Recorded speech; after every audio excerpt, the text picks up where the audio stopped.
Les communs, on dit parfois les biens communs, mais en fait c'est aussi des espaces communs, c'est aussi des connaissances communes qui ne sont pas toujours du domaine. L'idée de bien renvoie plutôt à un domaine marchand, et il n'y a pas que des choses qui sont déclinées du modèle marchand dans les communs.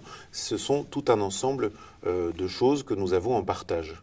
Il peut s'agir de semences, il peut s'agir de champs communaux, il peut s'agir de connaissances.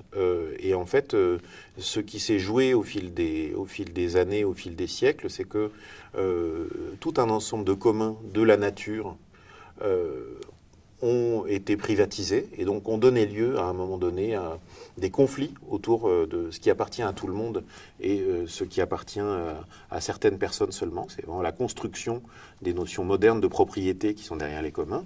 Et il se trouve que cette notion des communs s'est retrouvée réactivée à l'ère numérique, tout simplement parce que un ensemble de biens qui étaient de nature privée, de ce qu'on appelle des biens rivaux, devenaient potentiellement des biens partagés. Tout simplement parce que quand je vous donne un logiciel ou quand je vous donne un livre numérique ou quand je vous donne une image que j'ai produite, je l'ai encore. Ce qui veut dire que potentiellement, le numérique permet de générer toujours plus de communs et de garder dans une approche de commun tout un ensemble d'objets intéressants à partager pour la société. Il y en a toujours eu et ils ont toujours été mis en danger. Si je prends l'exemple de ce qui se joue autour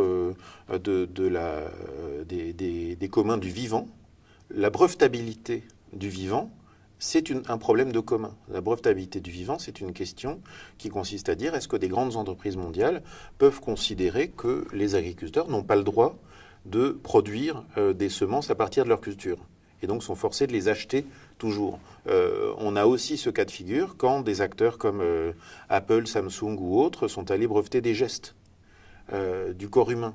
Parce que tout simplement, pour actionner un smartphone, un touchpad, etc., on bouge les mains d'une certaine façon. Il y a aujourd'hui des nouveaux enjeux autour des communs, précisément parce que une grande partie des réussites du numérique, c'est des choses qui s'appellent Wikipédia, sur le plan encyclopédique. C'est des communs, ce sont des licences ouvertes. C'est des choses qui s'appellent OpenStreetMap, la cartographie collaborative, qui est produite avec des licences ouvertes, de la même façon.